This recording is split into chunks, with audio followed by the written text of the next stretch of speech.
हरे कृष्णा कृष्ण कृष्ण हरे हरे, हरे राम राम राम हरे हरे। सभी भक्तों का स्वागत है आज के भागवत कथा में। बहुत बहुत धन्यवाद आप सभी का जो एकत्रित हुए हैं। तो श्रीमद् भागवतम में बताया गया है 4 तरह के प्रलय होते हैं। एक है नैमित्तिक का प्रलय। नैमित्तिक का प्रलय मतलब जो ब्रह्मा के एक दिन के अंत में होता है।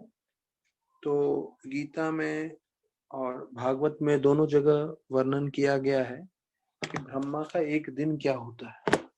जैसे हम कलयुग में रह रहे हैं तो एक कलयुग को 4,32,000 साल बताया गया है। उस कलयुग से आप जो है द्वापर युग में जाएंगे तो वो 2 गुना, त्रेता युग 3 गुना और सतयुग 4 गुना। तो इन चारों युगों को आप जोड़ देंगे तो 43 लाख ईयर्स जितने होते हैं। तो ये जो 43 लाख ईयर्स हैं उसको एक जो है दिव्य युग बोलते हैं। तो ऐसे 1000 दिव्य युग होते हैं। तो ब्रह्मा जी का एक दिन बताया जाता है और उतना ही बड़ा होता है ब्रह्मा जी का एक रात। तो इतने 1000 दिव्य युग जुड़ जाते हैं तो ब्रह्मा जी का एक दिन होता है और उस दिन के अंत में होता है नैमित्तिक का प्रलय। अर्थात जितना भी उन्होंने निर्माण किया है सृष्टि का उसमें जो है प्रलय आता है और उसका विनाश होता है। और फिर होता है दूसरा प्रकृति का प्रलय। प्रकृति का प्रलय मतलब जब ब्रह्मा जी का पूरा जीवन अंत हो जाता है। अर्थात जो हमने देखा 1000 दिव्य युग का उनका 12 घंटा है या उनका दिन जिसे बोलते हैं। और ऐसा बताया जाता है कि जब वो सो जाते हैं रात को तो पूरी तरह से विनाश नहीं होता पर पानी भर जाता है और ऐसा सब होता है जिससे जो है पूरा सृष्टि का उनको जो है जो जितने भी प्लैनेट्स हैं जितने भी यूनिवर्सेस है वो रहते हैं पर उसमें प्रलय आता है। लेकिन जब दूसरा प्राकृतिक का प्रलय आता है जो ब्रह्मा जी के अंत में जीवन के अंत में आता है। तो ब्रह्मा जी का एक दिन हमने देखा कि एक दिन जो है वो 1000 दिव्य युग का है। ऐसे वो 365 दिन जीते हैं जो 1 साल होता है, ऐसे 100 साल जीते हैं।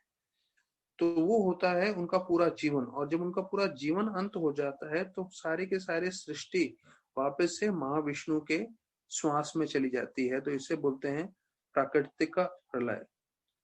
और एक होता है नित्य प्रलय। नित्य प्रलय मतलब जो हर पल हो रहा है। तो हम देखते हैं हर पल जो है जो भी हमने चीज बनाया है इस भौतिक जगत में उसका थोड़ा जो है नाश होने लगता है। यहाँ तक कि हमारा स्वयं का शरीर भी वो थोड़ा थोड़ा नाश होने लगता है। और जब उसका समय आ जाता है तो भले ही वो बड़ी बड़ी इमारतें हो या कुछ भी हो सब नष्ट हो जाता है। तो ये है तीसरा प्रलय। पर भक्तों को ये चीज जानना है, ये सबसे महत्वपूर्ण है कि भले नैमित्तिक प्रलय हो, नित्य प्रलय हो या प्राकृतिक का प्रलय हो, ये तीनों प्रलय में जो है जीव का जो मिथ्य अहंकार है वो नष्ट नहीं होता। तो ये जो जीव का मिथ्य अहंकार है और मिथ्य अहंकार जो ईगो जिसे बोलते हैं, तो एक होता है ट्रू ईगो, एक होता है फॉल्स ईगो। एक होता है गलत अहंकार, एक होता है सही अहंकार। तो गलत अहंकार क्या है कि मैं भोगी हूं, मुझे आनंद भोगना है। और सही अहंकार वो क्या है कि मैं भगवान का दास हूं। तो ये जो गलत अहंकार है कि मैं भोगी हूं और मैं भोग करना चाहता हूं, इसका कभी अंत नहीं होता। अर्थात यहाँ पे नित्य प्रलय, नैमित्तिक प्रलय, प्राकृतिक का प्रलय, ये तीनों प्रलय भी हो जाएंगे। उसके बाद हम महाविष्णु के शरीर में चले जाएंगे। और जब भी महाविष्णु वापस से सृष्टि का निर्माण करेंगे और सिर से श्वास छोड़ेंगे तो जब जब सृष्टि बने निकलेगी तो उसके साथ साथ जीव भी वहां पर आएंगे और भगवान के दृष्टिपात से जो जीव है वापस से जीवित होंगे और फिर से भोग करना चालू करेंगे। तो समझ लीजिए भले ही कितना भी समय बीत जाए, जो है अहंकार का नष्ट करना एक ही तरीका है, वो है भक्ति। और उस भक्ति से जब वो अहंकार नष्ट हो जाता है तो उसको बोलते हैं आत्यंतिक का प्रलय। तो आत्यंतिक का प्रलय बोलते हैं अल्टीमेट डिस्ट्रक्शन, क्योंकि वो जब अहंकार हमारा नष्ट हो जाएगा, ये हमें समझ में आ जाएगा कि हम भक्ता नहीं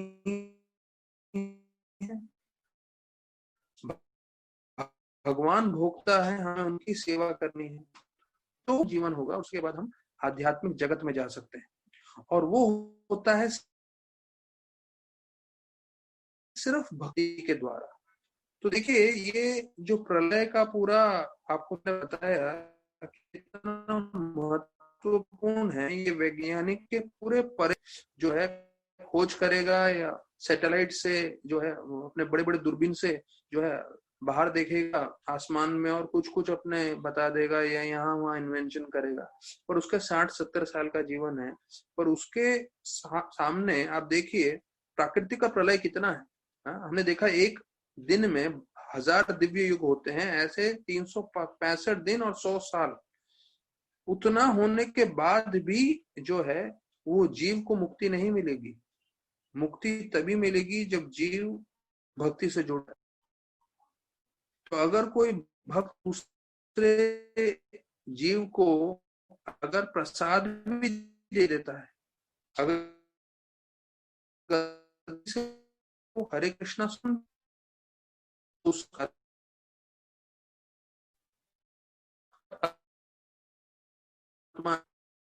उसके भी वो सुकृति जो है भक्ति भाव भक्ति प्राप्त करता, उसने नाम जप करना चालू कर दी, तो लिया भगवान जो है उसको धाम जाते, भले ही उसके लिए फिर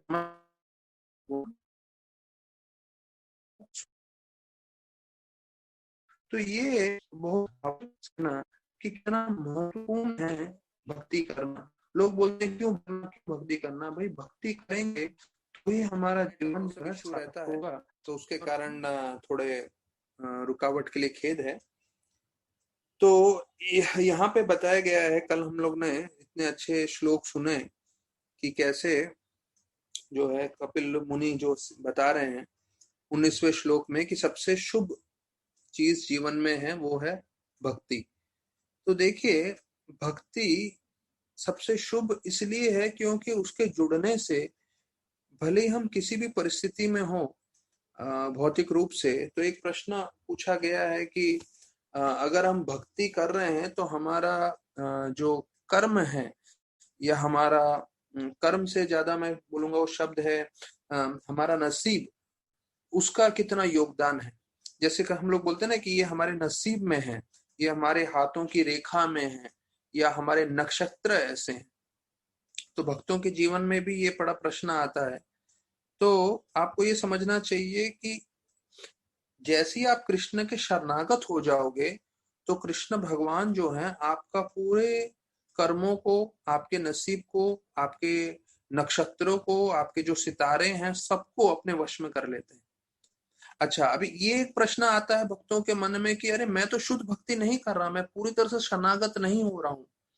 ठीक है, हमारे अनर्थ हैं जिसके कारण हम 100% भगवान को शरणागत नहीं हो पा रहे हैं, पर 100% हमारी इच्छा है कि नहीं।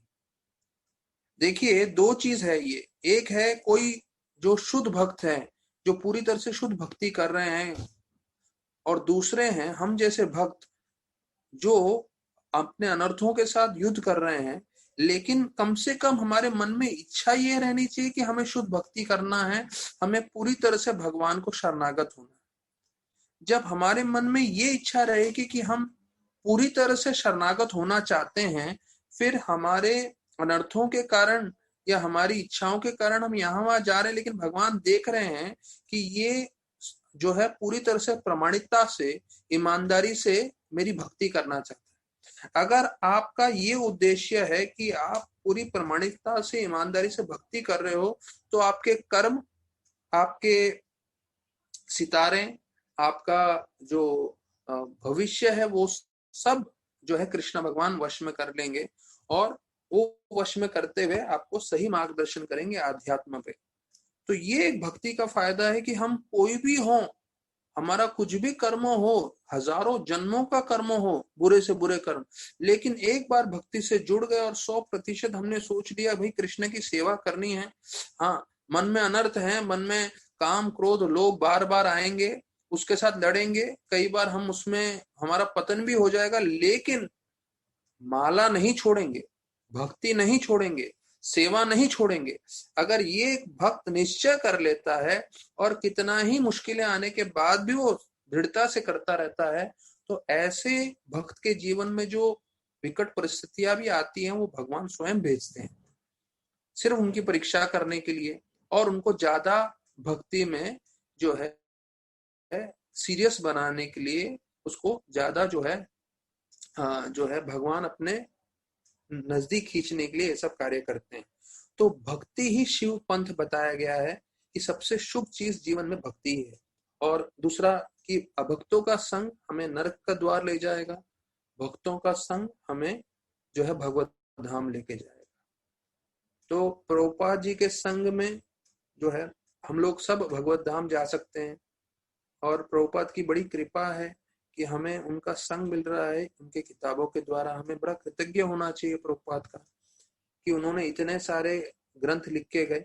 अभी शायद लॉकडाउन नहीं होता तो हम लोग इतना प्रभुपाद के जितना हम लोग ने घंटा घंटा रोज हम लोग प्रभुपाद के तात्पर्य पर चर्चा कर रहे हैं, तो हमें मालूम नहीं चलता कि प्रभुपाद ने इतने सारे तात्पर्यों में क्या लिखा है। हमको लगता है कि क्योंकि जब पढ़ते हैं तो कई बार भूल जाते हैं, और यहाँ पे मैं प्रवचन कर रहा हूँ तो मुझे और समझ में आ रहा है कि रोज मैं प्रवचन कर रहा हूँ और रोज उत्साह पूर्वक मैं बोल रहा हूँ और आप लोग सुन रहे हैं। इसका मतलब प्रभुपाद ने ऐसा रोमांचकारी तात्पर्य दिया है जो हम लोग रोज कथा भी करते रहें तो भी जो है हमारे पूरा जीवन पर्यंत चला जाएगा, ये कथा सुनते सुनते और बोलते बोलते। तो यहाँ बताया गया है कि ऐसे साधु प्रभुपाद जी का संग कर रहे हैं हम, तो वो हमें मोक्ष की प्राप्ति होगी। और ऐसे जो है साधु का पूरा लक्षण बताए गए हैं। हाँ, तिरस्कृता विप्रलब्धा तिकिक्ष्वा कारुणिका सुहिद्र सर्वदेहिना मजात शतवर शांता साधु साधु भूषण। तो देखिए कितना खूबसूरत बताया गया है, और कितनी बार जो कई भक्त हैं जो प्रभुपाद की स्तुति करते हुए बोलते हैं कि ये सारे गुण प्रभुपाद के जीवन में थे। वो सहनशील थे, वो कृपालु थे, वो सब जीव के लिए दया करते थे, वो किसी के दुश्मन नहीं थे, वो हमेशा शांत थे। और वो शास्त्रों के हिसाब से अपना जीवन व्यतीत किए और हमें सबको इतना महत्वपूर्ण शास्त्र भागवतम दिए। तो अभी प्रभुपाद के कितने जीवन में कितने ऐसी घटनाएं हुई हैं जिसमें ये सारे गुण जो है उन्होंने बताए। मेरे को एक याद आ रहा है कि कैसे वो कृपालु हैं। वो मायापुर में थे और वहां पे उन्होंने देखा कि एक कचरे के डब्बे में उधर के बंगाली के छोटे बच्चे भोजन ढूंढ रहे हैं, और उसी समय जो है कुत्ते भी वहां पर आ गए थे। कुत्ते भी उसी कचरे के जो है ढेर में भोजन देख रहे थे, तो खाने को देख रहे थे। तो उसको देख के प्रभुपाद के आंखों में आंसू आ गया, और प्रभुपाद बोले कि कैसे ये जो बच्चे हैं वो भोजन के लिए इतना कचरे में ढूंढ रहे हैं करके खाने के लिए। तो प्रभुपाद ने उसी वक्त अपने सेक्रेटरी को बुलाया और बोला food for life immediately start करिए यहाँ पे, और 10 किलोमीटर रेडियस में हमारे मंदिर के कोई भूखा नहीं रहना चाहिए। 10 किलोमीटर रेडियस में कोई भूखा नहीं रहना चाहिए।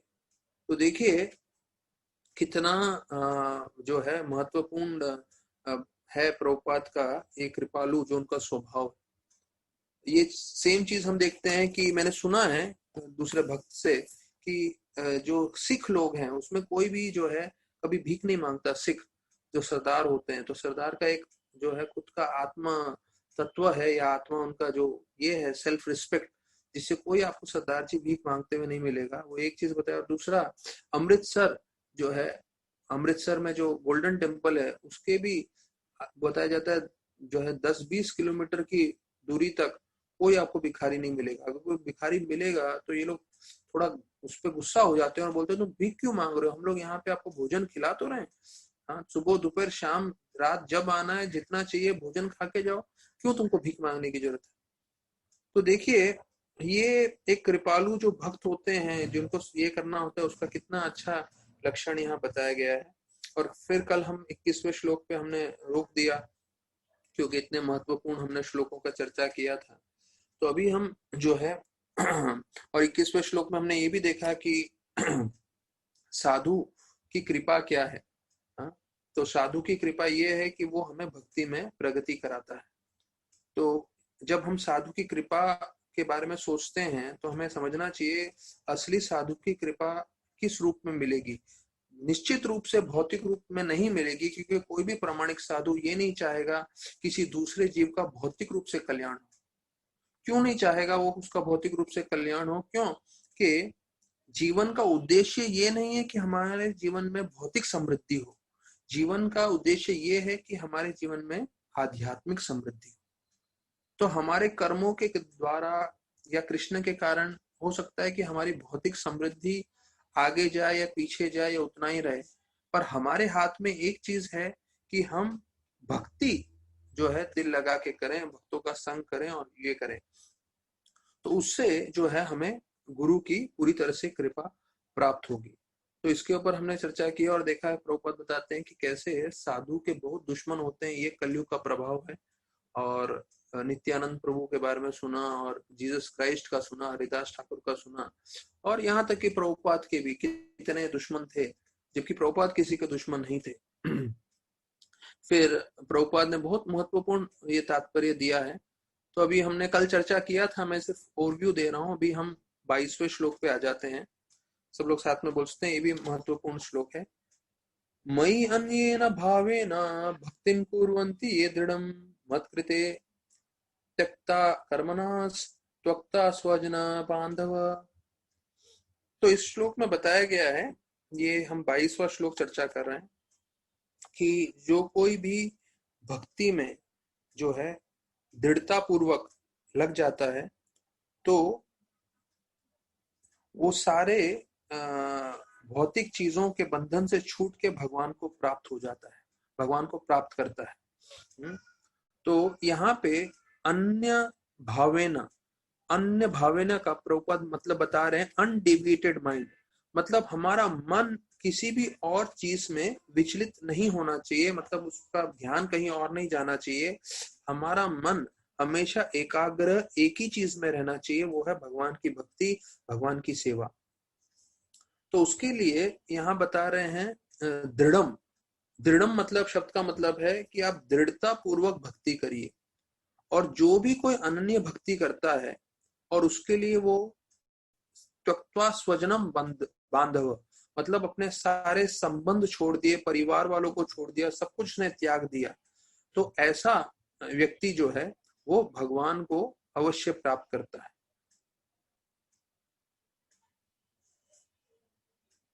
तो अभी इसमें बताया गया है प्रभुपाद लिखते हैं ट्रांसलेशन में इसका, such a sadhu engages in staunch devotional service to the Lord without deviation। staunch devotional service, ये आप ये मत समझिए कि सिर्फ कपिल मुनि भागवतम में बता रहे हैं, गीता में भी यही चीज बताया गया है। अन्य चिंतयन्तो माम ये जना परिपाशते तेषां नित्यभियुक्तानां योगक्षेमं वहाम्यहम्। तो योगक्षेमम वहाम्यम हमने कई बार सुना है, इसका मतलब है भगवान बोलते हैं I carry what my devotee lakhs and I provide what a devotee does not have. अर्थात मैं सब कुछ देता हूं मेरे भक्त को जो अनन्य भक्ति कर रहा है। तो अनन्य मतलब उसका मन यहाँ वहां कहीं नहीं विचलित होता है, सिर्फ भक्ति में लगा रहता है। ये अनन्य भक्ति का जो है लक्षण है। तो प्रभुपाद लिख रहे हैं ये भगवान की भक्ति के लिए सब कुछ त्याग करने के लिए भी तैयार रहता है। तो प्रभुपाद इसके तात्पर्य में बता रहे हैं जो सन्यासी होता है या हम जैसे कोई भी भक्त बोल सकते हैं, उसका वैराग्य तभी सफल होता है जब वो पूरी शक्ति जो है भगवान की सेवा में लगाता है। अर्थात सिर्फ वैराग्य से आपको भगवान प्राप्त नहीं होंगे, आप जब भगवान की सेवा करेंगे तब आपको जो है पूरा फल मिलेगा वैराग्य का। तो वैराग्य का उद्देश्य समझना चाहिए हम लोगों को। वैराग्य का उद्देश्य है भगवान की सेवा करना, भगवान को संतुष्ट करना। फिर 23वां श्लोक भी महत्वपूर्ण है। हम लोग साथ में चर्चा कर सकते हैं। तो ये देखिए हम लोग श्लोक पे श्लोक बढ़ाते जा रहे हैं, और होगा शायद, अगर मेरे को वापस से भागवतम आप लोग को बोलना हो, और तो तकरीबन तकरीबन मुझे लग रहा है जिस स्पीड पे हम लोग जा रहे हैं तो होगा वो 10 साल के बाद ही आएगा। तो ये मई अनन्य भावेन भक्ति कुर्वन्ति ये दृढ़म, अगर ये श्लोक मुझे वापस से आप लोग के साथ चर्चा करना है तो कम से कम 10 साल लगेगा, और उसमें भी शायद मालूम नहीं कि मंदिर की सेवा क्या क्या रहेगी। तो अगर मंदिर की सेवा बढ़ गई, अगर हम नहीं कर पाए, तो हमें समझना चाहिए कि हम एक एक श्लोक करके 2-2, 3-3 मिनट में आगे बढ़ते जा रहे हैं, पर ये एक एक श्लोक जो है हमारा जीवन का पूरा आधार है।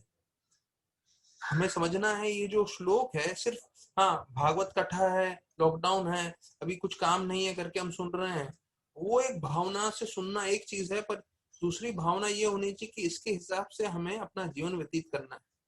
अन्य भावेना, बिना मन विचलित हुए हमें भक्ति करना है जीवन पर्यंत, क्योंकि इस श्लोक पे वापस आते आते 10 साल लगेगा जिस स्पीड पे हम लोग जा रहे हैं। तो वापस से शायद पढ़ेंगे सुनेंगे, लेकिन ये चीज हमें मन में बैठा के रखना है कि पूरी दृढ़ता पूर्वक, हाँ, जो है हमें भक्ति करना है। क्योंकि मैं आगे आगे बढ़ता जाऊंगा, फिर अगला अध्याय आ जाएगा, और फिर ऐसे करते हुए हम तीसरा स्कंद भी खत्म करेंगे, फिर चौथे स्कंद पे चले जाएंगे। पर ये सब श्लोक जो है वो एक सुनने मात्र के लिए है ही, पर इसको अपने जीवन में भी अपनाना है, तो हमारा भक्ति का हमारा फायदा होगा, श्रवण का हमें पूरा अत्यधिक लाभ मिलेगा। 23वां श्लोक, मद आश्रय कथा मृष्टा शृण्वन्ति कथयन्ति च तपन्ति विधस्तापा नैतान मद्गता चेतसा। अब ये जो श्लोक है इसमें इसका अनुवाद पहले हम लोग सुन लेते हैं। जो भक्त होता है वो पूरी तरह से उसका मन एकाग्र रहता है श्रवण करने में, जो है जप करने में, कथा करने में, और भगवान को स्मरण करने में। इसलिए वो भौतिक जगत के जो दुख हैं उससे वो उससे विचलित नहीं होता, या उस दुख का उस पर प्रभाव नहीं होता।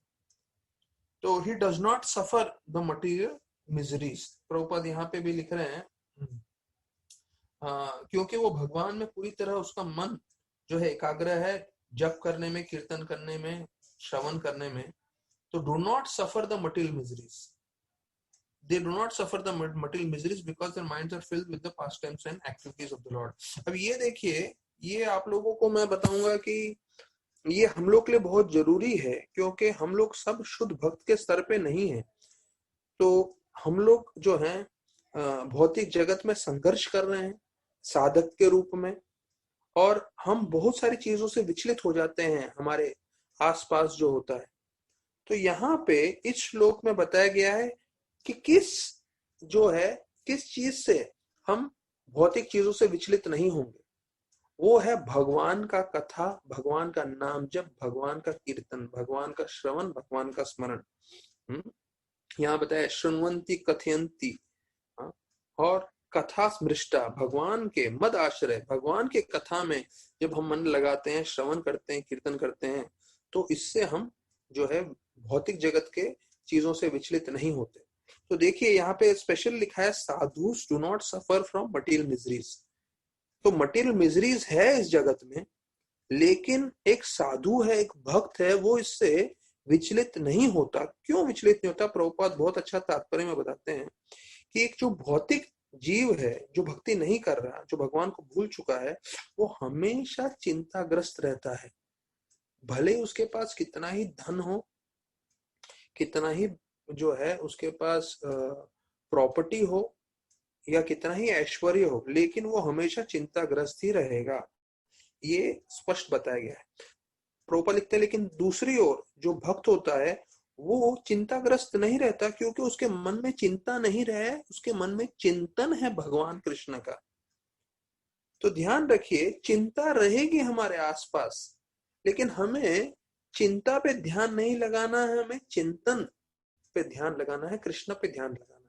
हाँ, इसका मतलब ये नहीं है कि हम जिम्मेदार नहीं रहे हमारी भौतिक जीवन में, हमारे जो कार्य कर रहे हैं उसमें हमें पूरी जिम्मेदारी दिखानी है, लेकिन उसके साथ साथ हमारा जो मन है वो पूरी तरह से कृष्ण भावनामृत रहना चाहिए। तो अगर हमने पहला स्कंद का जो दूसरा पहले अध्याय का दूसरा श्लोक था, तो ताप त्रयो उन्मूलनम, उसके बारे में हमने सुना था, जो दूसरे श्लोक में आता है कि कैसे 3 तरह के जो ताप हैं उससे भक्त मुक्त हो जाता है। तो वो ताप रहते हैं, पर भक्त का मन इस ताप में नहीं रहता, उसका मन कृष्ण में रहता है। तो कृष्ण में रहने के कारण वो ताप हैं, पर उसको ज्यादा उसके बारे में सोचता नहीं है। जैसे बुढ़ापा आता है तो एक भौतिक व्याधि व्यक्ति बहुत चिंतित हो जाता है, उसके सफेद बाल को लेके, उसका जो है शरीर में कमजोरी आती है, वो आता है सब लेके। लेकिन ऐसे परिस्थिति में भक्त जो है उसके बारे में नहीं सोचता, वो भगवान के बारे में हमेशा चिंतन करता रहता है, भगवान के बारे में सोचता रहता है। तो यहाँ पे जो 23वां श्लोक है वो भी जो है महत्वपूर्ण है। उसमें ये प्रभुपाद स्पष्ट कर रहे हैं कि भौतिकवादी व्यक्ति इन तापों के बारे में सोचता रहता है, उसका मन हमेशा चिंताग्रस्त रहता है, ये सब मुश्किलों, तकलीफें और दुख के बारे में सोचता है। भक्त के आसपास ये सब होगा, पर भक्त उसके बारे में नहीं सोच रहा, भक्त कृष्ण के बारे में सोच रहा है, तो इसलिए उसको इस सब चीजों का असर नहीं होता। तो एक अभक्त है, उसके दिमाग में corona virus corona virus corona virus घुसा हुआ है, और एक भक्त है, उसके मन में पूरा जो है कृष्ण कथा कृष्ण कथा कृष्ण कथा, कृष्ण नाम जप, कृष्ण कीर्तन, कृष्ण सेवा प्रचार, वो घुसा हुआ है। तो इसलिए वो उससे ज्यादा उसको ये नहीं हो रहा है। क्यों? क्योंकि कृष्ण कृष्ण के बारे में पूरा सोच रहा है। प्रभुपाद लिखते हैं उसके इसी 23वें श्लोक में, भक्त doesn't like to talk about anything but the activities of the Lord। जो भक्त होता है ना, जब वो मुंह खोलता है तो उसको यहाँ वहां की बकवास बात करने में कुछ रुचि नहीं है। उसको एक ही चीज की रुचि है, क्या? कि वो भगवान के बारे में बात करे। गीता में बताया गया है, तात्पर्य में गीता के प्रभुपाद बोलते हैं, हर एक व्यक्ति का लक्षण है। प्रभुपाद बोलते हैं जैसे कोई बीमार व्यक्ति है, उसका लक्षण होता है, मतलब सबको मालूम है कि उसको जो है बुखार आया होता है, कमजोर होता है, उसका चेहरा देख के समझ में आता है ये बीमार है। फिर प्रभुपाद बोलते हैं कि कोई बुद्धिमान व्यक्ति होता है, उसका भी लक्षण है। वो जैसी बात करने लगेगा, उसके बात करने से आप समझ जाओगे, अरे ये तो बहुत पढ़ाई लिखाई किया हुआ है, इसने बहुत विद्वान है। उसके बात करने की शैली से आप समझ सकते हो, अरे ये तो बहुत जिसने पढ़ाई लिखाई किया हुआ है, समझ में आता है। क्योंकि जैसे हम बात करते हैं तो उसके बात करने से हमें समझ में आता है इसको कितना ज्ञान है। फिर प्रभुपाद बोलते हैं कि जो धनी व्यक्ति है, जिसके पास वास्तविक रूप में बहुत धन है, उसकी भी शैली से आपको समझ में आएगा इसके पास बहुत धन है। समझ लिए कोई जो है बहुत महंगी वाली 1 करोड़ की गाड़ी में से उतरता है, तो उसमें बताने की कोई जरूरत नहीं है कि भैया ये धनी व्यक्ति है, वो 1 करोड़ की गाड़ी लेके घूम रहा है, इसका मतलब वो इतना धनी है। तो प्रभुपाद बता रहे हैं जैसे बीमार व्यक्ति का लक्षण है, जैसे बुद्धिमान व्यक्ति का लक्षण है, जैसे धनवान व्यक्ति का लक्षण है, उसी प्रकार से भक्त के भी लक्षण है। तो हम सब भक्ति कर रहे हैं, हमें सबको भक्त बनना है प्रामाणिक रूप से। तो प्रभुपाद इस श्लोक में बता रहे हैं कि कौन है प्रामाणिक भक्त। प्रभुपाद बोलते हैं जो हमेशा कृष्ण के बारे में बात करे, ये भक्त के लक्षण है। जैसे बीमार व्यक्ति के लक्षण है, जैसे बुद्धिमान व्यक्ति के लक्षण है, जैसे धनवान व्यक्ति के लक्षण है, वैसे मेरे भक्त के क्या लक्षण है? वो हमेशा मेरे बारे में बात करेगा, मेरी कथा करेगा, लोगों को मेरा स्मरण कराएगा, उसका प्रचार का कार्य में लगा रहेगा। वो जब भी मुंह खोलेगा, उसका एक ही कर्तव्य है कि कैसे जीव को कृष्ण के पास लेके जाऊं। तो प्रभुपाद उदाहरण में बता रहे हैं, अम्बरीश महाराज का उदाहरण दे रहे हैं कि वाचांसी वैकुंठ गुणानुवर्णने, अर्थात वो जब भी बोलते थे वो सिर्फ भगवान की लीला बोलते थे और भगवान के बारे में वर्णन करते थे। तो ये एक शुद्ध भक्त के लक्षण है। तो ये श्लोक भी हमें अच्छे से बैठाना है हमारे मन में कि जितना हम कृष्ण भावनामृत रहेंगे, हम बाहर की चीजों के बारे में चिंतन नहीं करेंगे, और जितना हम कम कृष्ण भावनामृत रहेंगे, उतना हम बाहर की चीजों का ज्यादा से ज्यादा स्मरण करते रहेंगे, जो सिर्फ आपको चिंता देगा, जो आपको आनंद नहीं प्रदान करने वाला है। तो मैं आप लोग को इस समय जो मैं बता रहा हूं कि प्रभुपाद लिखते हैं कि उपद्रता मतलब कलयुग में जीव हमेशा डिस्टर्ब रहते हैं, फ्रस्ट्रेटेड रहते हैं, तो मैं आपको सिर्फ एक सटल चीज में बताना चाहूंगा क्यों जीव डिस्टर्ब और फ्रस्ट्रेटेड है।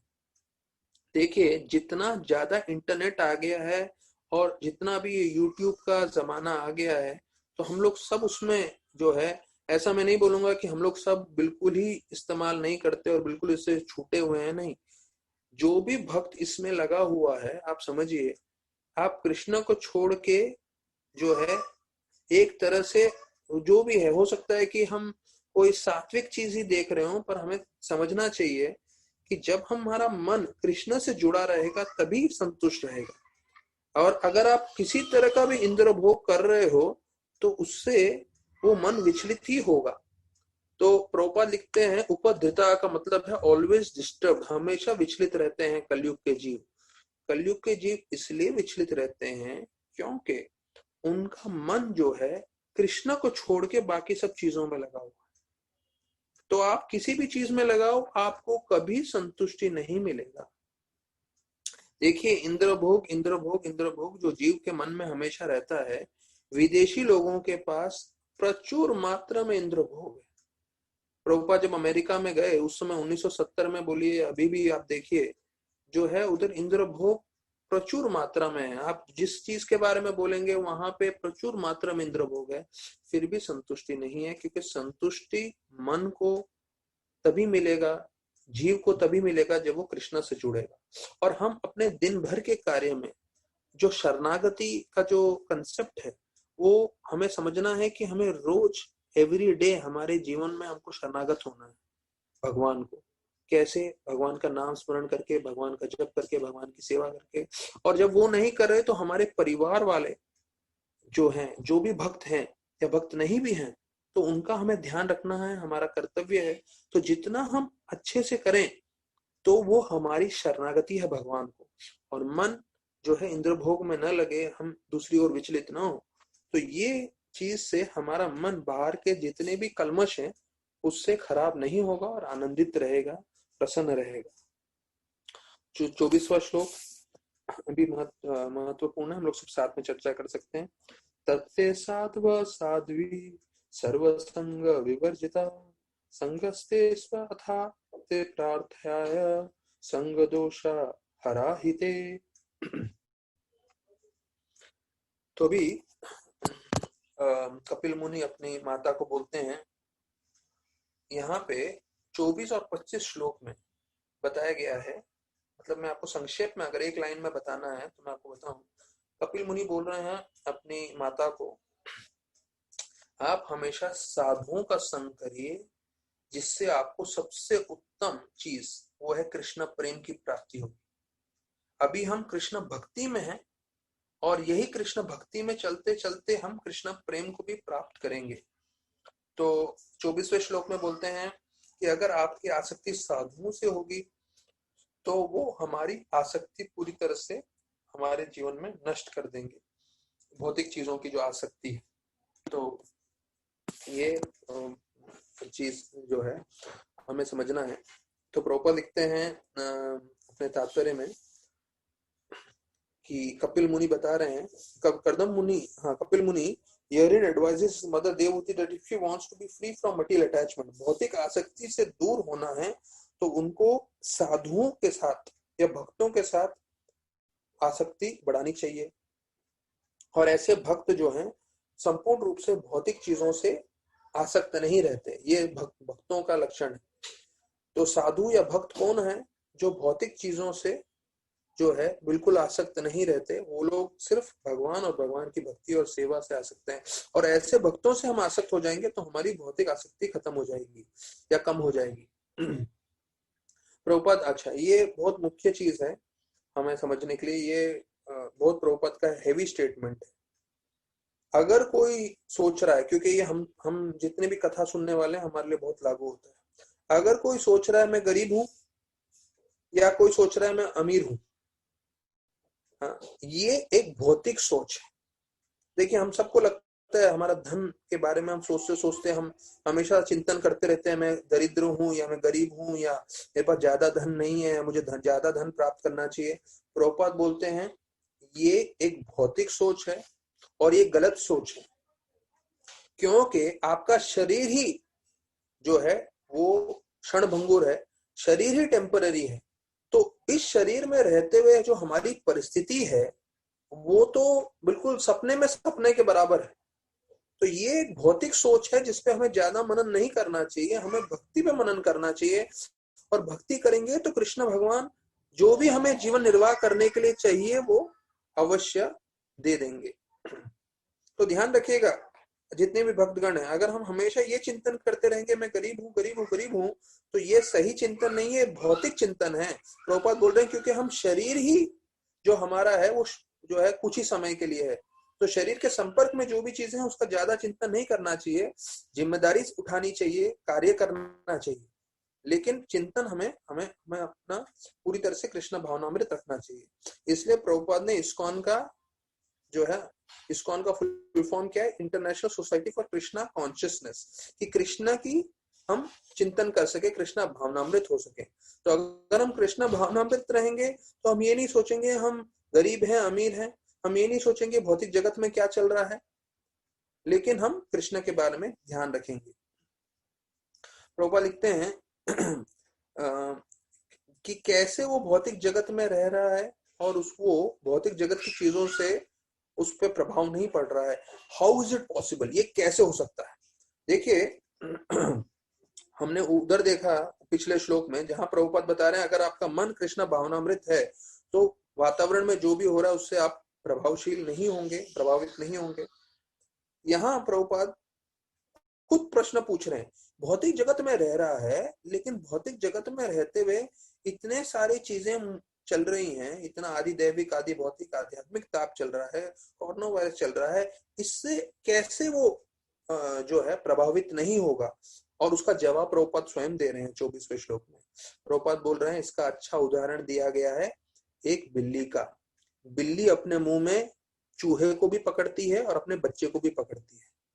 जब बिल्ली अपने जो है बच्चे को पकड़ती है तो एकदम प्यार से पकड़ती है और उसको आराम से लेके जाती है यहाँ से वहां। लेकिन वही बिल्ली अपने मुंह में जब चूहे को पकड़ती है तो मृत्यु है। तो परिस्थिति वही है लेकिन भक्तों को कुछ फर्क नहीं पड़ता। क्यों? क्योंकि वो परिस्थिति उन पे आक्रमण नहीं करती, उनको दर्द नहीं देती। क्यों? क्योंकि वो भक्त हैं, वो भगवान का चिंतन कर रहे हैं, भगवान का स्मरण में लगे हुए हैं। तो ये उदाहरण हमें ध्यान रखना है। मतलब मैंने सुना बहुत बार है ये उदाहरण, और मैंने ये उदाहरण सुना था मृत्यु के लिए अपने गीता कोर्स में। और ये सुना था कि जब हम मरते हैं तो जो भौतिक वाले लोग हैं जो अभक्त हैं उनके लिए मृत्यु जो है एकदम दर्दनाक होती है, जैसे बिल्ली चूहे के लिए, और भक्त के लिए वही बिल्ली माँ के रूप में आती है और आराम से उसको भगवत धाम ले जाती है। मैंने गीता कोर्स में सुना था। अभी प्रभुपाद के तात्पर्य पढ़ने से समझ में आ रहा है कि ये प्रभुपाद ने दूसरे ही दृष्टांत से भी बताया गया है। दूसरा दृष्टांत ये है कि भाई हमारे इर्द गिर्द सब जगह तकलीफें होने वाली है, सब जगह मृत्यु का तांडव नृत्य होने वाला है, लेकिन भक्त को उससे असर नहीं होने वाला है क्योंकि भक्त भगवान के चिंतन में लगा हुआ है। तो वही चीज जो सब लोगों पे आक्रमण कर रही है, सब पे हावी हो रही है, वो भक्त पे हावी नहीं होगा क्योंकि भक्त हमेशा कृष्ण स्मरण में लगा हुआ है। और प्रभुपाद ने देखिए कितना अच्छा चीज बताया है। और ये मैं प्रभुपाद का भी सुन रहा था और राधानाथ महाराज का जर्नी होम में पढ़ रहा था। जो हम जप कर रहे हैं, जो हम भागवत सुन रहे हैं, उसका असर इस तरह से होना चाहिए कि दिन भर के जो हम दूसरे कार्य कर रहे हैं तो उस कार्यों में भी जो है हमें यही चिंतन आना चाहिए। जो हम सुबह को जपा कर रहे हैं तो वही कीर्तन जो है हमारा दिन भर चलना चाहिए, या तो उसे बोलते हैं इसका असर होना। जैसे कभी कभी कोई झगड़ा हो जाता है तो दिन भर हम उस झगड़े के बारे में सोचते हैं और दिन भर अपना हमारा जो है मूड खराब हो जाता है। तो उसी प्रकार से जब हमने जप किया है तो उस जप का असर ये होना चाहिए। महाराज बोलते हैं कि जब हम बाकी समय में हमारे हाथ में माला नहीं है पर हमारे मुख से हरिनाम निकलते रहना चाहिए, तो वो प्रमाणिकता है कि हमने ध्यान पूर्वक जप किया है। या जो भागवतम हम सुन रहे हैं तो वो भागवतम में क्या बताया गया था हमारे मन में रहना चाहिए, और अगर वो हम किसी को बोलें तो उससे उनका भी कल्याण होगा। तो प्रभुपाद लिख रहे हैं, ये अंतिम में बता रहे हैं 24वें श्लोक में कि साधु कौन है। जो पूरी तरह से भगवान की सेवा में लगा हुआ है, तो ये साधु जो है भौतिक जगत के जितने भी कल्मश हैं उससे उसको प्रभाव नहीं होता, और जो अभक्त हैं उनको पूरी तरह से प्रभाव होता है। तो यहाँ पे 24वें श्लोक के अंत में वही चीज प्रभुपाद वापस से स्पष्ट करके बता रहे हैं। अभी 25वां श्लोक भी बहुत महत्वपूर्ण है, क्योंकि हमने सुना ये 2 श्लोकों में क्या बताया है, साधु संग करिए, साधु संग में आपको शुरुआत में भक्ति मिलेगी, और प्रामाणिकता से करते करते आपको इस भक्ति से कृष्ण प्रेम प्राप्त होगा, जो सबसे सर्वोत्तम पूरे भौतिक और आध्यात्मिक जगत में सबसे सर्वोत्तम चीज है, वो है कृष्ण प्रेम। तो अभी ये जो है कृष्ण प्रेम, तो वो कैसे प्राप्त होगा, ये जो है 25वें श्लोक में स्पष्ट रूप से बताया गया है। हम लोग साथ में चर्चा कर सकते हैं। सताम प्रसंगान मम वीर्य संविदो भवन्ति हृत्कर्ण रसायन कथा तो जो शनादस्व अपर्वग वर्तमनि श्रद्धा रतिर्भक्ति अनुक्रमश्यति सताम प्रसंगान मम वीर्य संविदो भवन्ति हृत्कर्ण रसायन कथा। तो भक्तों के संग में जब हम कृष्ण कथा करते हैं तो उससे हमारा कर्ण और हमारा हृदय संपूर्ण रूप से प्रसन्न हो जाता है।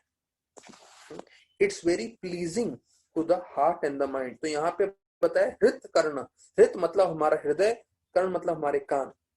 तो सताम प्रसंग, तो इसमें देखिए सताम मतलब शुद्ध भक्त बोला गया है, और प्रसंगान शब्द के बीच में आता है संग। अगर हम शुद्ध भक्त के संग में रहेंगे और मम मम मतलब मेरे बारे में कथा करेंगे, तो जब मेरे बारे में कथा करेंगे तो उससे क्या होगा, हमारा हृदय हमारा कर्ण पूरी तरह से प्रसन्न हो जाएगा। तो देखिए हम सबको थोड़ी प्रसन्नता का अनुभव है, इसलिए हम सब कथा में जुड़े हैं, सुन रहे हैं, पर ये समझिए ये साक्षात भगवान है, और भगवान कपिल मुनि के रूप में आके हमें बता रहे हैं कि अगर हमें प्रसन्नता चाहिए तो कहाँ मिलेगी।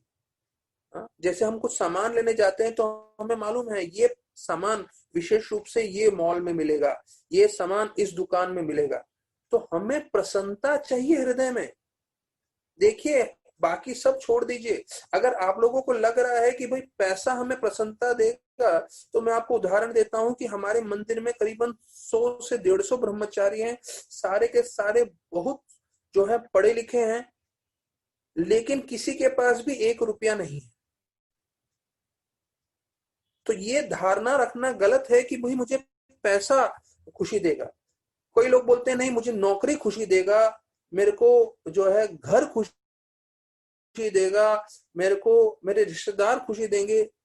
यहाँ पे इतने सारे साधु हैं सिर्फ हमारे मंदिर में, और अगर हम ऐसे बोलेंगे तो इस्कॉन पूरे मंदिरों में लाखों की संख्या में है, या कम से कम हजारों की संख्या में, तो उनके पास कुछ नहीं है पर वो संतुष्ट हैं। तो यहाँ बताया गया है कि हमारा हृदय किससे संतुष्ट होगा, जब हम भगवान की हरि कथा सुनेंगे भक्तों के संग में। तो अगर हम ये पकड़ के चलें इस श्लोक से, 25वें श्लोक से, कि मैं जीवन पर्यंत, लॉकडाउन में मैंने एक चीज सीखा है कि हाँ सुबह को भक्तों के साथ जप करूंगा, भगवान का नाम लूंगा और भागवत भी सुनूंगा। अगर हम ये पकड़ के चलें जीवन पर्यंत, जीवन के अंत तक, तो ध्यान रखिए आप हमेशा प्रसन्न रहेंगे। ये कपिल मुनि जी का गारंटी है, भगवान गारंटी दे रहे हैं कि आपका हृदय, आपका कर्ण हमेशा प्रसन्न रहेगा। अब प्रश्न ये है आपके लिए और मेरे लिए कि क्या हम जुड़ने के लिए तैयार हैं हर परिस्थिति में। अगर हाँ है जवाब, और अगर भगवान की कृपा रहेगी, उनकी कृपा से, प्रभुपाद की कृपा से अगर हम हमारा जीवन पर्यंत जो है इससे जुड़े रहेंगे, तो हमारा हृदय हमेशा प्रसन्न रहेगा। और बताया जाता है कि ये जो दूसरे 2 लाइन है, अभी हमने पहले 2 लाइन में चर्चा किया, सताम प्रसंगा मम वीर्य संविदो भवन्ति हृत कर्ण रसायन कथा। रसायन मतलब प्लीजिंग, संतुष्ट करता है। तो ये 2 लाइन है। अभी ये जो दूसरे 2 लाइन है उसका वर्णन किया जाता है। विश्वनाथ चक्रवर्ती ठाकुर भी बताते हैं कि जिससे हमारा हृदय तो प्रसन्न हो ही रहा है, लेकिन ये हमें रुचि, आसक्ति, भाव, प्रेम के स्तर पे लेके जाएगा। तो प्रभुपाद लिखते हैं, by cultivating such knowledge one gradually becomes advanced on the path of liberation. तो हम जैसे ही ज्ञान प्राप्त करते हैं तो हम जो है मुक्ति के मार्ग में लग जाते हैं, और उससे हम जो है he is freed and his attraction becomes freed, तो फिक्स्ड, तो हमारा जो आकर्षण है पूरी तरह से भगवान पे स्थिर हो जाता है। ये प्रभुपाद ने अपने अनुवाद में बताया है। पर इसका जो है विश्वनाथ चक्र ठाकुर का, जैसे मैं बता रहा हूँ, तात्पर्य में बताया गया है कि जब हम भक्तों के संग में रह के आजीवन काल के लिए भक्ति करते रहेंगे, विशेष रूप से भक्ति मतलब यहाँ पे श्रवण कीर्तन का वर्णन किया गया है, भगवान की कथा श्रवण करना है। अगर ये हम पूरी तरह से करते रहेंगे तो हम लोग जितना ज्यादा करेंगे, जैसे प्रभुपाद ने दूसरे पहले के तात्पर्य में इसी अध्याय में बताया कि जितना हम ज्यादा श्रवण करेंगे, जितना ज्यादा नाम जप करेंगे, उतने हम आनंदित रहेंगे, उतने हम खुश हो जाएंगे। तो एक हो गया हम खुश हो रहे हैं, और ये हमें शुद्धिकरण करते करते उस स्तर पे लेके जाएगा जहां पे हमें पूरी तरह से कृष्ण प्रेम प्राप्त हो। तो यहाँ बताते हैं कि शुद्ध भक्तों के मुखारविंद से सुनने से हमारा अनर्थ निवृत्ति होता है। तो जैसे मैं शुद्ध नहीं हूं, या मैं शुद्धिकरण के लिए कोशिश कर रहा हूं, लेकिन जो मैं शास्त्र बता रहा हूं वो संपूर्ण रूप से शुद्ध है। चैतन्य महाप्रभु ने बताया, ये अमल पुराण है श्रीमद् भागवतम। प्रभुपाद ने जो तात्पर्य दिया है, तो जो प्रभुपाद की वाणी है वो मैं बता रहा हूं, तो भले मैं प्रामाणिक ना हूं, मैं शुद्ध भक्त ना हूं, लेकिन प्रभुपाद शुद्ध भक्त हैं। प्रभुपाद की जो वाणी है वो पूरी तरह से शुद्ध है, और जो भी भक्तगण श्रद्धा पूर्वक प्रभुपाद की वाणी सुनेंगे वो पूरी तरह से शुद्ध हो जाएंगे। उसमें मेरी योग्यता नहीं है। जैसे प्रभुपाद बोले हम तो प्यून हैं, प्यून मतलब प्रभुपाद की नम्रता थी, वो उदाहरण दे के बता रहे थे, जो प्यून होता है पोस्टल ऑफिस से पैसा लाके दे देता है, पहले जमाने में होता था, अभी तो मनी ऑर्डर वो सब बंद हो गया है, गूगल पे और वो सभी है, नेट इंटरनेट बैंकिंग वो सब हो गया है। पर प्रभुपाद ने उदाहरण दिया, हम लोग जो हैं बीच वाले प्यून हैं, हमारा कोई ज्यादा योग्यता नहीं है, हमारा एक ही योग्यता है कि जो प्रभुपाद ने बोला वो हम दोहरा रहे। तो यहाँ बताया गया है कि अगर हम कथा भजन क्रिया करते रहेंगे तो निष्ठा, रुचि, आसक्ति, भाव और फिर प्रेम की प्राप्ति होगी। अनुक्रमश्यति, ये क्रम में है। देखिए, अनुक्रमश्यति का मतलब है फॉलो इन द ऑर्डर। तो विश्वनाथ चक्रवर्ती ठाकुर बोल रहे हैं क्रम में है। आप जो है साधु के संग में श्रवण करते रहिए जीवन पर्यंत, और देखिए कैसे वो आगे बढ़ते बढ़ते आपको जो है निष्ठा, रुचि, आसक्ति, भाव और प्रेम तक लेके जाएगा। तो अभी हमारे लिए देखिए ये सब ऊंची बातें हैं, प्रेम व्रेम तो बहुत आगे आएगा। पहले तो हमारा अनर्थ निवृत्ति ही चल रहा है, हो सकता है पूरा जीवन अनर्थ निवृत्ति में ही चला जाए। हम लोग निष्ठा तक भी पहुंचेंगे, थोड़ी बहुत निष्ठा है, पर उसके आगे रुचि तक पहुंचेंगे कि नहीं मालूम नहीं। पर बेसिकली हमें ये समझना चाहिए इस श्लोक से कि जब तक हम श्रवण करते रहेंगे भक्तों के संग में रह के, तो हम पूरी तरह से जो है संतुष्ट रहेंगे, और जो है हम भक्ति में प्रगति करते रहेंगे जितनी तीव्रता से हम जो है इस भक्ति के मार्ग को अपने जीवन में अपनाएंगे, उस पर निर्भर करता है। तो भी प्रभुपाद जी का तात्पर्य महत्वपूर्ण है। प्रभुपाद लिख रहे हैं, the process of advancing in Krishna consciousness and devotional services is described here. देखिए, प्रभुपाद जो है अभी जैसे बोलते हैं ना, क्रिकेट की भाषा में बोले हर बॉल पे छक्का मारना, हाँ, तो वैसे प्रभुपाद है। जैसे ही प्रभुपाद के मुख्य श्लोक आते हैं, प्रभुपाद के जो है पर्पट भी उतने ही स्ट्रांग है। प्रभुपाद बता रहे हैं कि भाई भक्ति में प्रगति करना है, वो यहाँ पे बताया गया है। तो हम सब भक्तगण जो है भक्ति में प्रगति करना चाहते हैं, तो प्रभुपाद बोलते हैं पहला स्तर ये है कि हमें भक्तों का संग करना चाहिए, हाँ? और फिर दूसरा से भक्तों का संग से समाधान नहीं होगा, फिर बोलते हैं भक्तों का संग करने के बाद हमें भक्ति के कार्य में लगना चाहिए। One should engage in devotional service. तो ये दो चीज है। प्रभुपाद लिखते हैं भक्ति में प्रगति करने का दो चीज है, पहले भक्तों के संग में जाइए, और दूसरा भक्तों को भक्ति में लग जाइए, एंगेज इन डिवोशनल सर्विस। तो ये हमारे जीवन पर्यंत का काम करना है, हमें भक्तों का संग करना है और भक्ति करना है। प्रभुपाद बोलते हैं अगर ये संग नहीं है तो हम तरक्की नहीं कर सकते। और विशेष रूप से बोलते हैं कोई अपना पांडित्य दिखाएगा और बोलेगा मैं सिर्फ शास्त्र पढ़ लूंगा, तो वो बोलते हैं he can not make an appreciable advancement. मतलब हो सकता है जिसने ग्रेजुएशन किया हो वो बोले कि नहीं मेरे को तो अंग्रेजी आता है, मैं खुद भागवतम पढ़ लूंगा, पढ़ लेगा, लेकिन प्रभुपाद यहाँ स्पष्ट बोल रहे हैं he will not can not make appreciable advancement. मतलब कोई बहुत ज्यादा तरक्की नहीं करेगा। ज्यादा तरक्की करना है भक्तों के संग में आइए, ज्यादा तरक्की करना है भक्तों में संग में आने के बाद भक्ति करिए, be engaged in devotional service. ये दो चीज हमें पकड़ के चलना है, नहीं तो आप कुछ भी करोगे आप प्रगति नहीं करोगे, प्रभुपाद स्पष्ट बोल रहे हैं। तो ये जो मार्ग है जूम के द्वारा हम भक्तों के संग में आ रहे हैं, विशेष रूप से हम प्रभुपाद के संग में आ रहे हैं, और उससे प्रेरणा लेके हमारी ये इच्छा रहनी चाहिए कि हम ज्यादा से ज्यादा सेवा करें। प्रभुपाद बोलते हैं non devotees cannot appreciate Krishna consciousness by reading the Bhagavatam और any other literature wherein the activities of Lord are described. They think these activities are fictional, manufactured stories, because spiritual life is not explained to them in a proper mood. अब ये देखिए अभक्तों के बारे में बोल रहे हैं कि अभक्तों जो है ये भागवतम सुनते भी हैं तो उनको ये जो है काल्पनिक लगती है ये सब कहानी, या उनको लगती है मन घड़त है या किसी ने ऐसी कहानी बनाई हुई है। क्यों उनको ऐसा क्यों लगता है? प्रभुपाद बोलते हैं क्योंकि उनको सही तरीके से किसी ने समझाया नहीं है। तो हमारा सौभाग्य है कि हम राधानाथ महाराज और उनके वरिष्ठ भक्तों के अंडर में रह के ये सब सीख लिए और सुन लिए और अभी प्रभुपाद के सुन रहे हैं तात्पर्य में। तो ये सब मन घड़त कहानियां नहीं है, ये सब काल्पनिक कहानियां नहीं है, ये सब प्रामाणिक रूप से हुआ है। जैसे 5000 साल पहले जो गीता बताई गई थी वो आज भी कुरुक्षेत्र है, आज भी दिल्ली में हस्तिनापुर है, और आज भी पूरा वर्णन है कि कैसे जो है मथुरा है जहाँ पे कृष्ण भगवान का जन्म हुआ था। तो ये सब प्रामाणिक चीजें हैं। तो जैसे हम 5000 साल पहले की चीजों को प्रामाणिकता से समझ सकते हैं, वैसे ये लाखों साल पहले जो भागवत बताया गया था कपिल मुनि और देवहूति माता का बीच में चर्चा, वो भी प्रामाणिक है पूरी तरह से।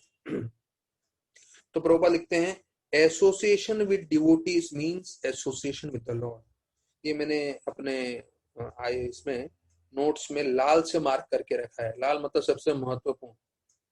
Association with devotees means association with the Lord. जो हम अभी 1-1.25 घंटा प्रवचन सुन रहे हैं तो हमें ये स्पष्ट रूप से समझना चाहिए कि ऐसे संग में हम भगवान का संग ले रहे हैं, हम प्रभुपाद का संग लेते हुए उनकी कथा सुन रहे हैं, उनके बताए हुए शिक्षण सुन रहे हैं। तो हम यहाँ पे प्रभुपाद 25वें श्लोक में जो बता रहे हैं वो कर रहे हैं कि जब हम भक्तों के संग में हैं, भगवान के संग में हैं। ये बहुत महत्वपूर्ण है। जो हम भगवान के संग में रह के जो हम उपलब्धि प्राप्त कर सकते हैं वो ही हम एक भक्त के संग में रह के प्राप्त कर सकते हैं। तो association with devotee means association with the Lord. तो हमें अहोभाग्य समझना चाहिए कि हमें भक्तों का संग मिल रहा है और उस भक्त के संग से हमें कृष्ण भगवान का संग मिल रहा है।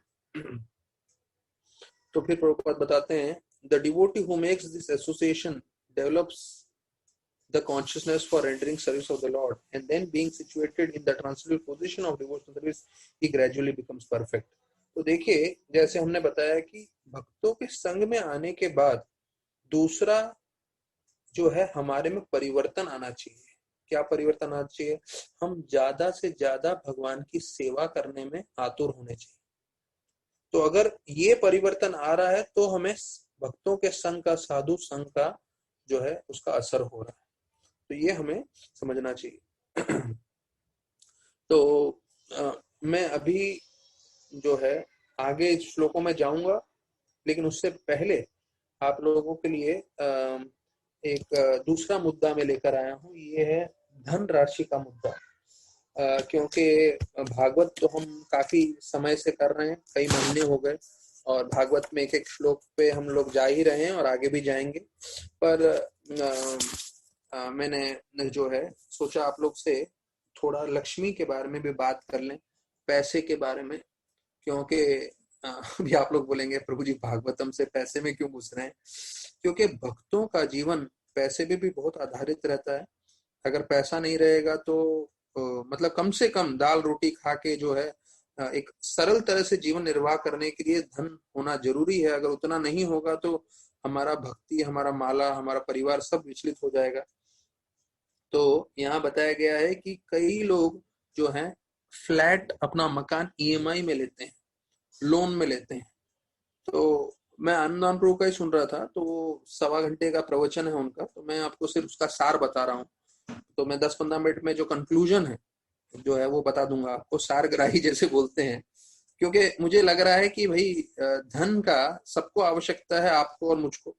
तो धन का कैसे लोग कभी कभी जो है गलत चीज में पड़ जाते हैं और फिर वो अच्छे से भक्ति नहीं कर पाते हैं।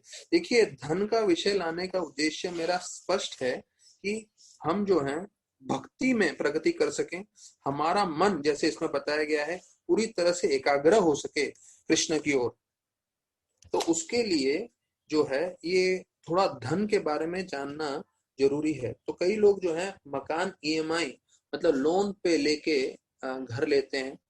तो उससे होता ये है कि अभी स्पेशली कोरोना वायरस में जब आर्थिक परिस्थिति पूरे देश विदेश और सबकी थोड़ी खराब हो गई है, तो उसमें ईएमआई भरने नहीं हो रहा है, तो ये बहुत चिंता का कारण बन जाता है। और बाकी जितने भी खर्चे हैं उससे भी जो है लोग को चिंता हो जाता है। कई लोग गाड़ियां भी लेते हैं, हाँ, वो भी लोन पे लेते हैं। और फिर परिस्थिति इतनी बुरी भी हो गई है, लेकिन क्या है, समाज में रह रहे हैं और परिवार वाले भी हैं, रिश्तेदार भी हैं, तो उनको दिखाने के लिए वो बनाए रखते हैं। जबकि बहुत आसान है, गाड़ी अगर लोन पे लिया है बेच दो, लेकिन वो करेंगे नहीं। पर मैं जिस उदाहरण दे रहा हूँ कि कैसे लोग जो है दिखावी दुनिया में रहते हैं, दिखावा करते हैं और उसमें फंस जाते हैं। और कई बार मैं आप लोगों को बता दूं, जो भक्त हैं वो भी सब शुद्ध भक्त नहीं है, हम सब साधक हैं। तो कई भक्तगण भी इस जंजाल में फंसे रहते हैं, हाँ, दिखावा करना है, ये करना है। तो हमें बहुत ध्यान रखना है ऐसे भक्तों से भी कि भाई हम जो है दिखावा की भक्ति ना करें, दिखावा का जीवन व्यतीत ना करें। आनंद रूप खुद अपने पिताजी का उदाहरण दे रहे थे कि उनके पास 1800 स्क्वायर फीट का जू एरिया में मकान है। कितना? 1800 स्क्वायर फीट। उसका कीमत आज की तारीख में 12 करोड़ है। और बताते हैं उनके पिताजी हमेशा चिंता में रहे। क्यों? क्योंकि उन्होंने पूरा पैसा शेयर मार्केट में डाला था।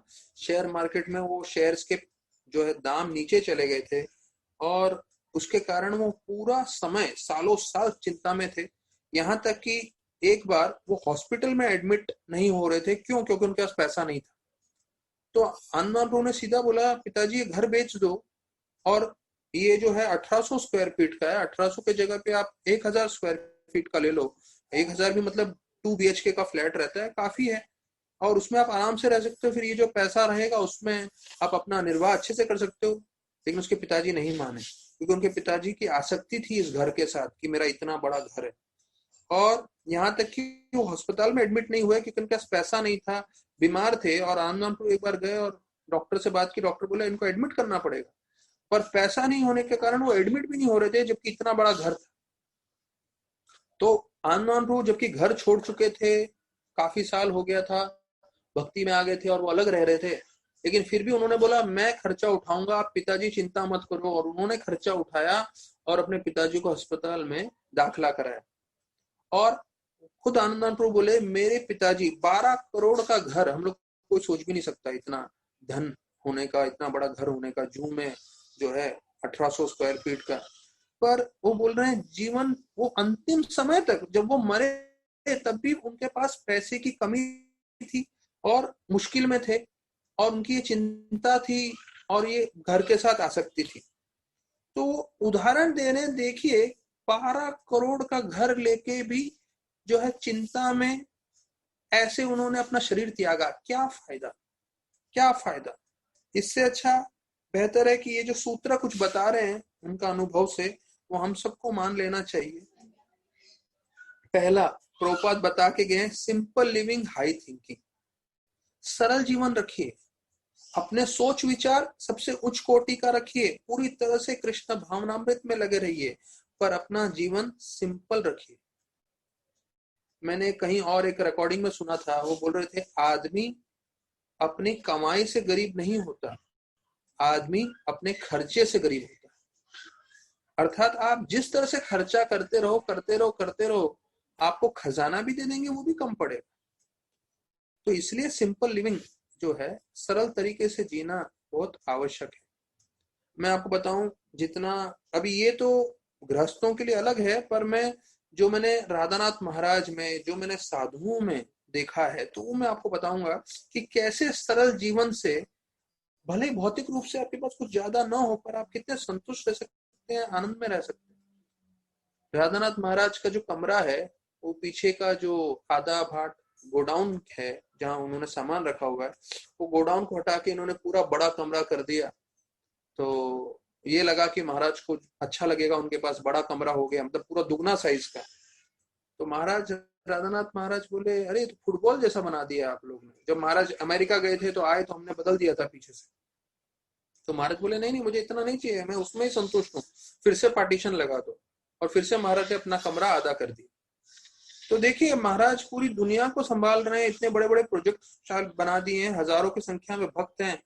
और ऐसे अनिल जो है अंबानी के, उनके साथ उठना बैठना हो रहा है। और पिरामल्स और जो है अनिल अग्रवाल, ऐसे जो सबसे भारत के बड़े से बड़े उद्योगपति हैं, उनके साथ उनका जो है वो उनके शिष्य जैसे हैं। लेकिन महाराज खुद अपने जीवन में देखिए कितने सिंपल हैं, सरल हैं। बोले नहीं, मेरे को छोटा कमरा ही चाहिए, मुझे ज्यादा कुछ नहीं चाहिए। फिर एक बार जब महाराज वापस आए थे, तो उनका, हम लोग ने दरवाजा बदल दिया था, पूरा कांच का दरवाजा कर दिया था, जैसे कॉर्पोरेट वर्ल्ड में होता है ना, ऐसा पूरा कांच का। तो महाराज बोले, 1 घंटे के अंदर अगर नहीं बदला तो मैं हथौड़ी लेके पूरा कांच तोड़ दूंगा।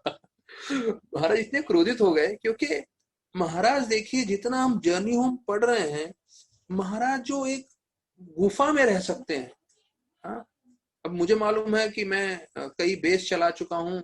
एक टाइम पे मेरे 4 से 5 बेस थे, पालघर में, बोरीवली में, मरीन लाइंस में, और डोंबिवली में, और पूरी तरह से प्रीचिंग चल रहा था। पर मैं ज्यादा उधर सब बेसिस में नहीं रहता था, क्योंकि मुझे उधर इतना कंफर्टेबल नहीं होता था।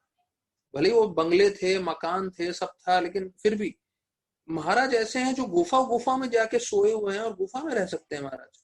तो महाराज के सामने कांच का पूरा जो है दरवाजा रख दिया, तो महाराज बहुत भड़क गए, बहुत नाराज हो गए। महाराज बोले, तुरंत निकालो, तुरंत निकालो। और वाकई हम लोग ने उसी दिन वो पूरा कांच का दरवाजा हटा दिया।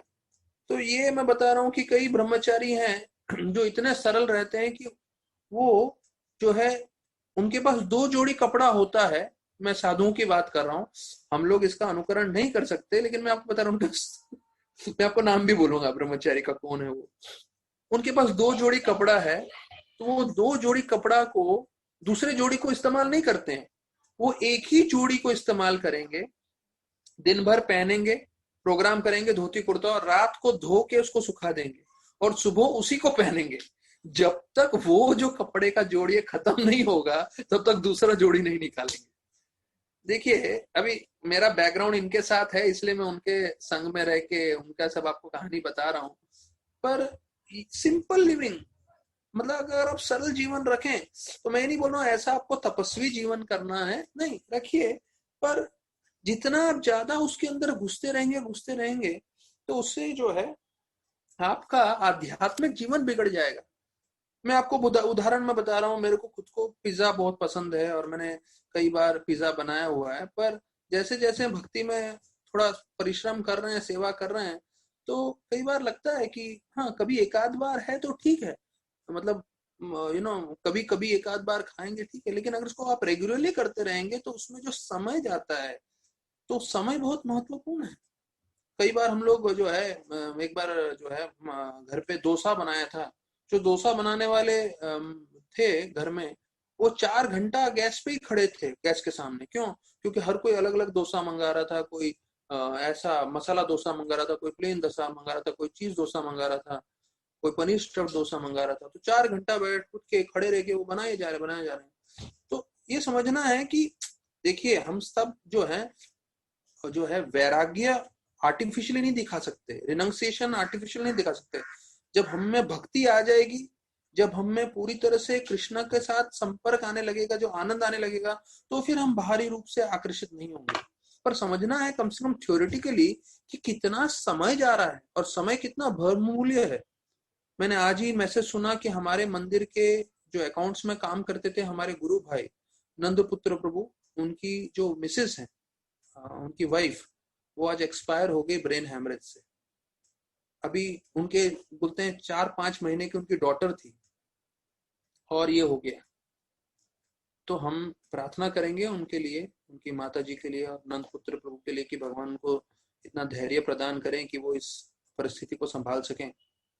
पर कोई गारंटी नहीं है कि कल के प्रवचन में हम 44 के 44 लोग बैठे रहेंगे। हो सकता है हमारा भी नंबर कभी भी लग जाए।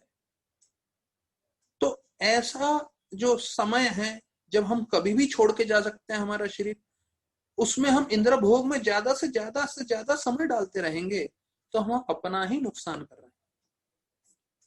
तो ये अभी अपने हिसाब से मैं बोल रहा हूं, ऐसा नहीं है। प्रभुपाद चैतन्य महाप्रभु ने बताया है, प्रभुपाद भी बोलते हैं।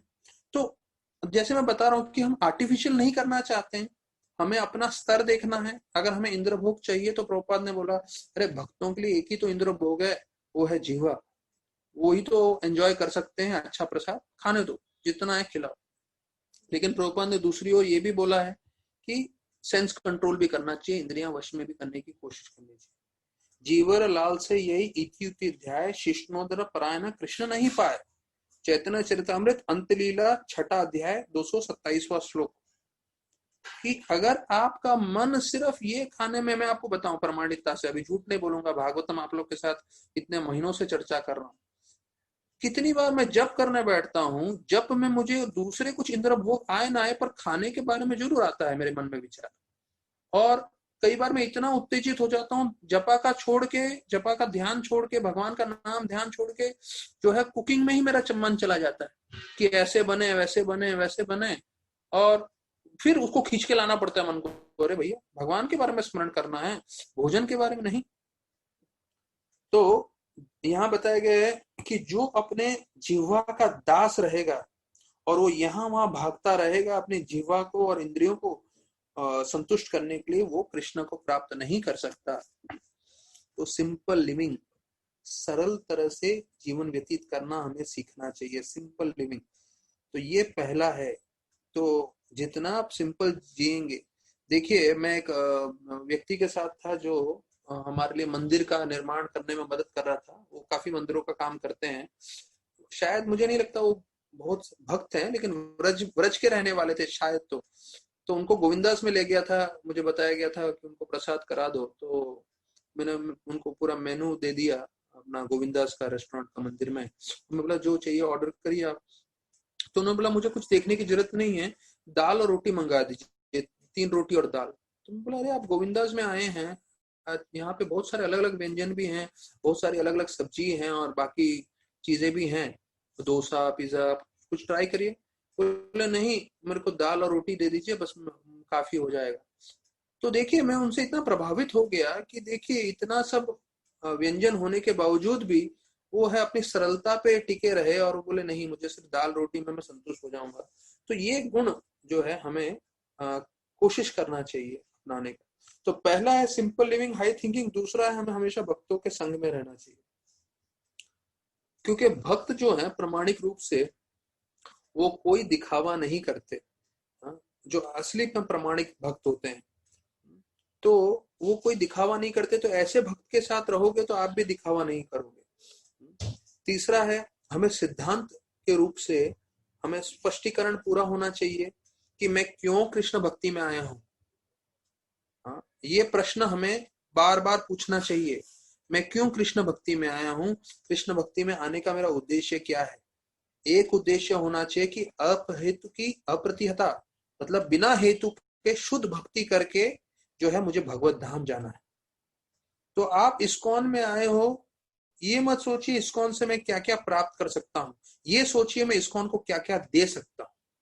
अगर आपके ये विचार रहेंगे तो आप सही मार्ग पे हैं। तो जैसे वो जो बड़े नेता हैं उन्होंने बोला है कि ये मत बोलो कि देश क्या तुम्हारे लिए कर रहा है, ये पूछो कि तुम क्या देश के लिए कर रहे हो। तो उसी प्रकार से हम इस्कॉन के साथ जुड़े हैं, हमें इस्कॉन के लिए कार्य करना है, हमें इस्कॉन का आगे बढ़ाना है। तो ये उद्देश्य होना चाहिए, तो ये प्रश्न पूछना चाहिए, तो हमारा सिद्धांत हमेशा क्लियर रहना चाहिए। फिर चौथा है हमारा साधना अच्छा होना चाहिए।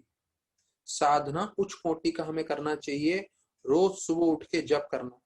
तो कई भक्तगण अपनी तबीयत के कारण, अपने काम के कारण लेट उठते हैं, ठीक है, लेकिन लेट उठने के बाद सबसे पहले माला करना चाहिए और जो है थोड़ा भागवत पढ़ के चेतना बनाए रखनी चाहिए।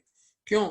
क्योंकि ये करने से जो है हमारा आध्यात्मिक जो है जीवन हमेशा स्थिर रहेगा। तो कई लोग मैं देखता हूँ अलग अलग कार्य में लगते हैं और उससे फिर उनका जपा जो है दोपहर को जाता है, शाम को जाता है। तो अगर वो सुबह में कर सके तो उत्तम रहेगा। तो उसके लिए ऐसे अपनी दिनचर्या बना लीजिए, क्योंकि जीवन पर्यंत हमें माला जप करना है, सिर्फ ये कुछ महीनों के लिए नहीं है, हमारे आखिरी सांस तक हमें माला करना है। तो सुबह के समय माला करेंगे तो जैसे हमने सुना नंद पुत्र की भारी मिसेस का देहांत हो गया, तो कभी न्यूज आएगा हम में से भी किसी का होने वाला है। तो इसलिए रोज इस तरह से भक्ति करें कि ये हमारा अंतिम अंतिम आज का दिन है। तो अगर ये अंतिम दिन होगा तो किस एकाग्र से आप दिन भर क्या कार्य करेंगे, किस एकाग्रता से कितना मन लगा के आप भक्ति करेंगे, श्रवण करेंगे, सेवा करेंगे, लोगों के साथ आदान प्रदान करेंगे। ये कई साल पहले मैंने एक कहानी सुना था। एक व्यक्ति उठते हैं सुबह को और जो है अपने मिसेस से बात करते हैं, तो मिसेस उनकी तरफ बिल्कुल ध्यान नहीं देती। तो बोलते अरे ये सुन क्यों नहीं है मेरी बात। तो फिर देखते हैं काफी बात करते हैं और सुनती भी नहीं, देखती भी नहीं है। फिर वो देखते हैं उनके मम्मी डैडी रो रहे हैं, तो बोले अरे क्या हो गया, क्यों रो रहे हो करके। तो उनसे बात करने की कोशिश करते हैं, तो वो भी बिल्कुल ध्यान नहीं देते, उसकी तरफ देखते भी नहीं है। तो उसका एक दोस्त था जो 20 साल से झगड़ा करते हुए झगड़ा कर चुका था। तो झगड़ा करके बैठा था 20 साल से और वो आता है दरवाजे में, तो बोलते भाई तू तो मेरे साथ इतने सालों से 20 साल से झगड़ा करके बैठा, तू कैसे आ गया। जब उससे भी बात करा वो भी नहीं देख रहा। तो बोलते अरे हो क्या रहा है, मेरी बीवी, मेरे माता पिता, मेरा दोस्त जो आया है वो नहीं देख रहा, क्या हो क्या रहा है। तो देखता है बीच में सफेद कपड़े में किसी का शरीर पड़ा हुआ। तो वो जाके पास से देखता है कि वो उसी का शरीर है। तब उसको समझ में आता है कि अरे ये तो मेरी लाश है, मैं मर चुका हूं और मैं आत्मा के रूप में इन सबसे बात करने की कोशिश कर रहा हूं। तो इतना विचलित हो जाता है, बोलता है भगवान आप ऐसे कैसे कर सकते हो, मेरे को रात को आप नींद में ही कैसे ले जा सकते हो। अरे मेरी तो बीवी के साथ झगड़ा हो गया था कल और मैं सुबह को उसको मनाने वाला था। अरे मैं माता पिता को जो है उन्होंने इतना मेरे लिए किया है, मुझे उनको धन्यवाद बोलना था, मुझे उनको थोड़ा प्रेम करना था, मेरे बच्चे हैं और अभी इतने सालों के बाद ये मित्र आया है, मैं इन सब के साथ आदान प्रदान करना चाहता हूँ, कम से कम एक बार प्रेम से उनके साथ मैं जो है बात करना चाहता हूँ, आप मुझे नहीं ले जा सकते, नहीं ले जा सकते करके चिल्लाने लगता है। तो बीवी जोर से कोना मारती है बिस्तर पे और बोलता है सुबह सुबह क्यों चिल्ला रहे हो आप। तो उठता है और देखता है अरे ये सब सपना था। तो खुश हो जाता है और तुरंत अपनी बीवी को आलिंगन करता है और बोलता है क्षमा करो, आपसे मैंने झगड़ा किया था। तो ये कहानी का मर्म ये है कि हो सकता है किसी समय जो है हमारा भी नंबर आ जाए, तो हमारे मन में ये नहीं रहना चाहिए अरे मैंने इनसे झगड़ा किया, अरे मेरे इनको अच्छे मीठे शब्द नहीं बोले, मैंने इनकी सेवा नहीं की। नहीं, हमारा मन रोज ऐसे हमें कार्य करना चाहिए कि हम सबको संतुष्ट करें, सबको प्रसन्न करें और मुख्य रूप से ऐसी तीव्रता से भक्ति करें जब हमारा अंतिम समय आ जाए तो हम दुखी ना हो कि अरे मैंने भक्ति नहीं किया, अरे मेरे ने भगवान का नाम जप नहीं किया। हमने पूरा दिल लगाया है रोज, तो जब भी फिर समय आएगा हम उसके लिए तैयार हैं। फिर पांचवा बताते हैं कि हमें कोई भी निर्णय जो है भावुक रूप से नहीं लेना चाहिए, हमें भक्तों के जो है गाइडेंस में सोच समझ के विचार करके लेना चाहिए। और अगर आप तैयार नहीं हो महत्वपूर्ण निर्णय लेने के लिए तो रुकिए, कोई घाई नहीं है, ऐसा करके बताया पांचवा। छठा कि जो भी कार्य कर रहे हैं उसमें कॉस्ट बेनिफिट एनालिसिस मतलब आपको ये समझना है कि इसमें मेरा फायदा कितना है, नुकसान कितना है, वो अच्छे से सोच के कार्य करना चाहिए। तो अगर हम वो सोच के कर रहे हैं, फायदा और नुकसान दोनों पूरी तरह से ध्यान करते हुए, तो हम सही डिसीजन लेंगे लाइफ में।